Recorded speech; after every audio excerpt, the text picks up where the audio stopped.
Hey everyone, I'm Tim, and I've just finished a 9-month odyssey around Latin America. Now I'm reopening my diaries, and this time I'm bringing you along with me. Week by week, country by country, all the colors, all the craziness, all the food, all the music, and all the splendor. 9 months when each morning was a new adventure.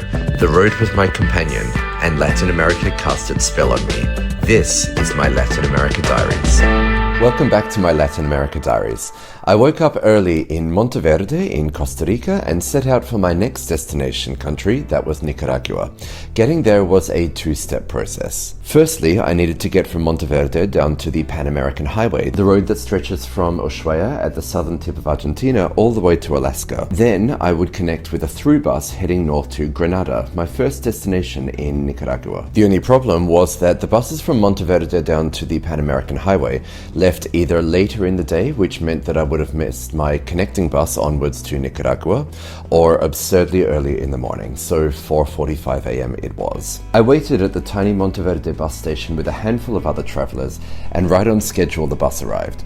As dawn began to break over the mountains of Costa Rica, we wound our way down through the cloud forests before eventually reaching a tiny settlement called La Irma, where the road met the Pan American Highway. And when I say tiny, I mean tiny. There was literally just a petrol station with a cafe there. But it was breakfast time by then, so I sat down for one more Costa Rican coffee and a breakfast while I waited for the connecting bus to turn up. While I was waiting there, I also noticed a beautiful butterfly resting on a nearby post, a final reminder of what I was leaving behind. Costa Rica really is a country overflowing with natural beauty. Even a random bus stop in the middle of nowhere seemed alive with it. Eventually the bus, run by Tica Bus Company, arrived and I climbed aboard for the journey north towards the Nicaraguan border. The driver handed out immigration forms, which I filled in during the roughly 2-hour trip to Peñas Blancas, the main border crossing between Costa Rica and Nicaragua. Leaving Costa Rica was straightforward enough. I paid my departure tax, I got my exit stamp, and then reboarded the bus, which drove us about the half-kilometer over towards the Nicaraguan border post. If you've never crossed a land border like this before, they're set up with these buildings that basically look like big airport terminals, and they process hundreds or sometimes thousands of travelers crossing the border every day. Everything was going smoothly up until I reached the Nicaraguan border. The officer processed my passport, and then he asked me for the entry fee to Nicaragua. I didn't realize that there was a fee attached to the visa, so I looked in my wallet and realized that I only had Costa Rican colones. The visa fee to enter Nicaragua cost $18 and it needed to be paid in US dollars. So I asked the immigration official if there was a place to change money nearby, and he pointed at a lady sitting over by the door at the entrance to this customs post. Now I actually had about exactly $18, but in colones, and so all I needed to do was transfer it over into US dollars to pay the fee. However, when I spoke to this lady, she offered me a terrible rate for this and was only going to give me something like $8 for the colones that I had. I realized at that point that the only place where I'd be able to get a fair rate for my Costa Rican colones was indeed in Costa Rica, which was 500 meters back up the road. But at that point I had a much bigger problem because the bus with my luggage and all my fellow passengers had actually passed the border and they were waiting on the other side for me to get through. So I walked over to the immigration official again and asked if I could have my passport back while I ran over to the Costa Rican border, changed the money, and then came back to the Nicaraguan side. And he just exploded at me. He was like, "If you don't have money, then get out of here." Wow. Okay, I don't know what I did to deserve that, but okay. I got my passport back and I ran over in the tropical heat over to the Costa Rican border, about 500 meters over there.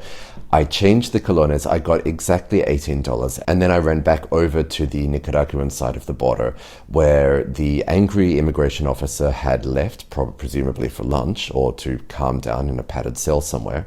And there was another lady there who just didn't seem to know what all the fuss was about. She processed me and my passport.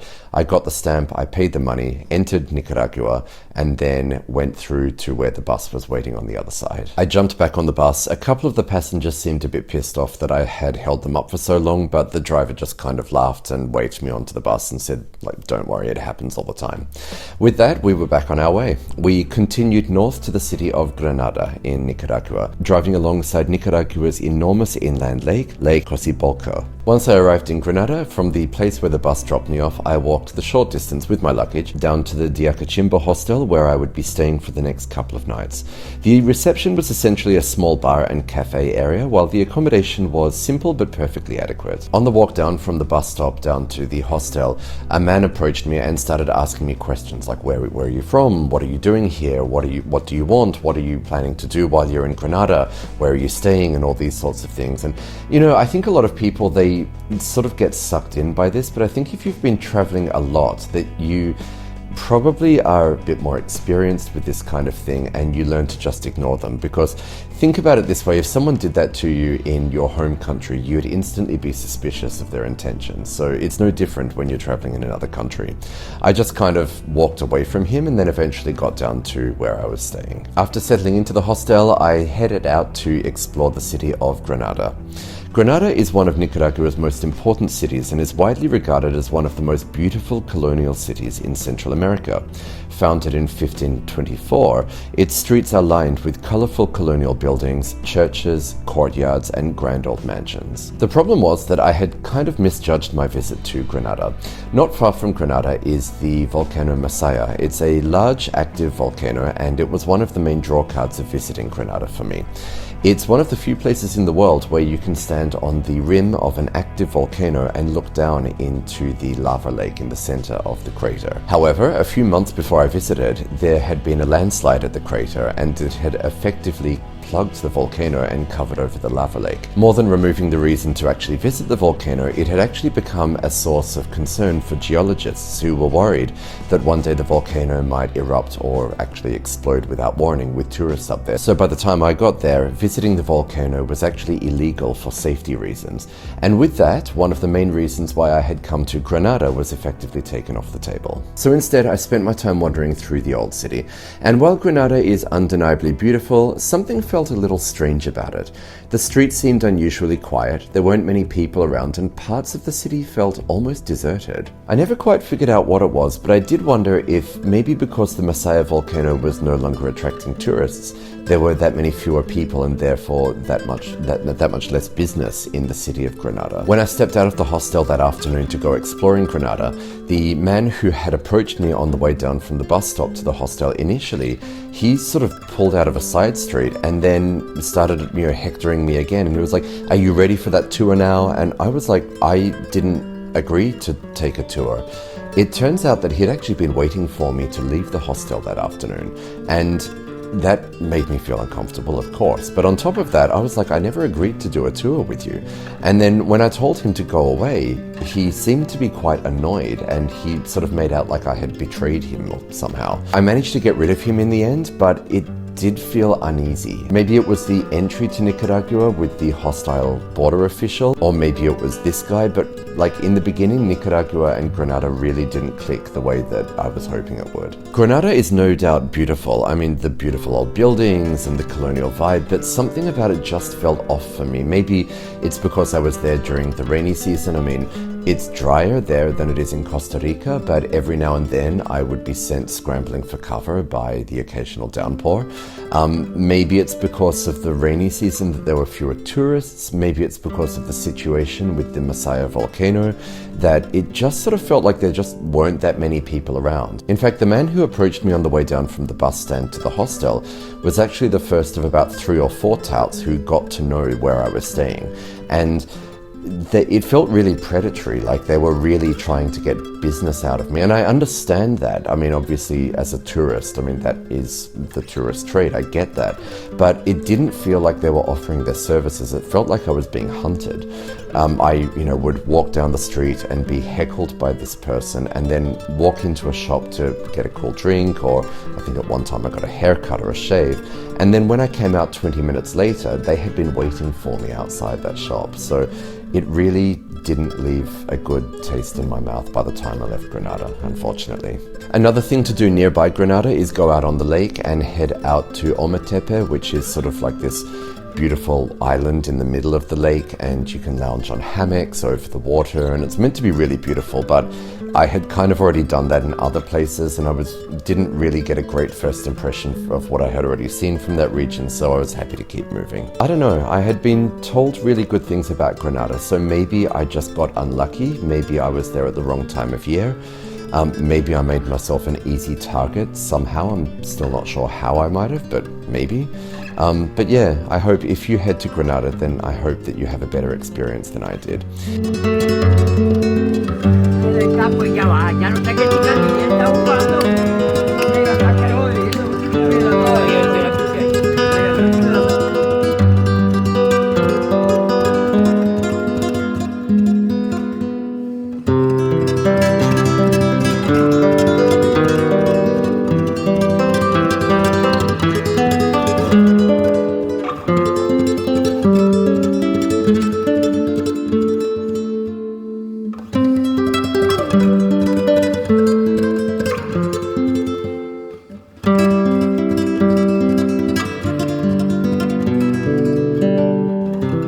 If you're enjoying these tips and advice from Central America and around Latin America, please consider giving this video a like. Subscribe to my channel and share my content across your social media. And if you're really enjoying what you're seeing, please consider telling your family and friends about my work here. It really helps the channel grow, and it builds a bit of community around what I do here on YouTube. After that experience in Granada, I thought that it was time to beat a hasty retreat and strike out for my next destination, which would be the national capital of Nicaragua, Managua. Near the bus station in Granada, I signed up for a Nicaraguan SIM card, and in doing so almost missed the bus that I had bought a ticket on, which would be heading up towards the capital. 2 hours later, I was in the capital city and made my way to my accommodation. Now, Managua is not one of the world's great capital cities. However, I was there for two reasons, much like I was in San Jose in Costa Rica. Firstly, I needed to change bus there before heading onwards to my next destination. Secondly, I needed to pick up a charm for my charm bracelet for my time in Nicaragua. So I headed down to the major market in the center of Managua. Originally, I had been thinking that the charm that I would get for Nicaragua would be a volcano. However, given my missed encounter near Granada with Volcano Masaya, I rethought that. And instead I found this little charm which depicts a Central American or Nicaraguan village. And I thought that that would be just about right for the time that I spent in this country. After that, I spent the afternoon in Managua exploring Nicaragua's unusual capital city. Now, to understand Managua, you need to understand a little bit about Nicaragua's recent history. Throughout much of the 20th century, Nicaragua was actually a battlefield of the Cold War between the United States and Soviet Union.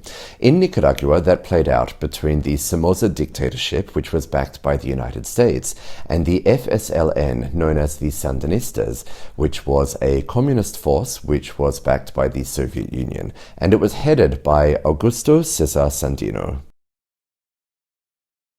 Sandino's image is everywhere in Nicaragua. You'll see giant silhouettes of him, murals depicting him, slogans celebrating him, and references to him throughout the country. Even today, decades after his death, he remains one of the defining figures in Nicaraguan national identity. And then, in 1972, another tragedy struck. A massive earthquake devastated the capital Managua. Around 3/4 of the city was destroyed, and tens of thousands of people were left homeless. The government's response was widely criticized, with allegations of corruption and mismanagement of international aid. For many Nicaraguans, the tragedy became symbolic of everything that was wrong with the United States-backed Somoza regime. These frustrations helped fuel support for the communist Sandinista revolution, which eventually overthrew the government in 1979. The result is that Managua feels unlike almost any other city in Latin America. Because so much of the city was destroyed either by the earthquake or the Civil War, Managua doesn't have like a pretty colonial center the way that, say, Mexico City or Quito do. Instead, it sort of feels very spread out and fragmented. This is really a city that grew from the ruins of natural and man-made catastrophe, rather than some historic icon of the region. And because Managua was rebuilt during the time of the revolution, the city feels infused with this political energy. As I wandered around the city, I saw FSLN flags and banners, giant murals, slogans declaring that Sandino lives, and posters celebrating revolutionary figures such as Che Guevara and Hugo Chavez. The political messaging isn't tucked away in government buildings, it's out in the streets where everyone can see it. And then there are the trees. These enormous metal structures, known as the Trees of Life, are scattered all across Managua. They're brightly colored, illuminated at night, and impossible to miss. Originally installed as part of an urban beautification project, they were intended to bring color and optimism to the city. Instead, depending on who you ask, they're either a matter of national pride or one of the strangest pieces of public art that you will ever see. For me, they just added to the surreal atmosphere. Managua doesn't feel like a stereotypical communist city. It doesn't feel like Moscow or Havana, but then it doesn't feel like Miami either. It feels sort of caught in between. The result is a city that feels strangely improvised, ideological, messy, but modern all at once. It's an odd place. And it's interesting to contrast Nicaragua with nearby Costa Rica, because once I arrived in Nicaragua, I definitely felt a shift. And I mean, when I think about, I was standing at the bus station in Managua when I first arrived, and I bought this little bottle of local brand cola, and it reminded me of just how sort of frequently I would see American brands in Costa Rica. Nicaragua has had a very different political and economic path from many of the other countries in the region, and whether that's because of the years of the revolution, the socialist history, the civil war, or even just lower levels of investment overall, it's really interesting to see the difference and the contrast between Nicaragua and Costa Rica right next door. One of Managua's main attractions is the Malecón, which is a waterfront esplanade built along the shores of Lake Xolotlan, designed to bring some much-needed public space, culture, and life back to the capital city. But even here, politics is never far away. The waterfront area itself is called Puerto Salvador Allende, named after the socialist president of Chile who was overthrown and killed during the 1973 coup. As you walk around, you'll notice reminders of Nicaragua's left-wing political identity everywhere. In fact, a few days before I had arrived, the area had hosted a Palestinian cultural and gastronomic fair. Given the Sandinista government's long-standing support for left-wing and anti-imperialist causes, it's not particularly surprising.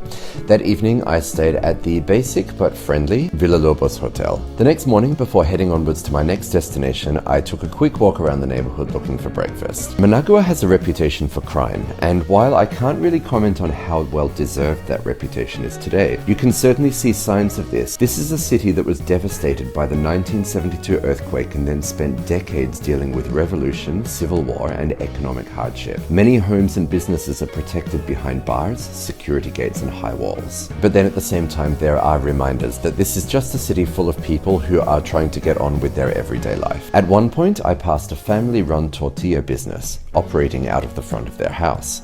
The women running it were laughing and joking amongst themselves until some idiot tore up the street in a ridiculously loud car, at which point one of them launched into a spectacular stream of Spanish profanity.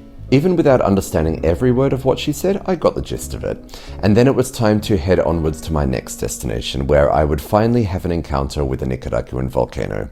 For that, make sure that you tune in again to Latin America Diaries next time. Make sure that you like, share, and subscribe, and I'll see you then.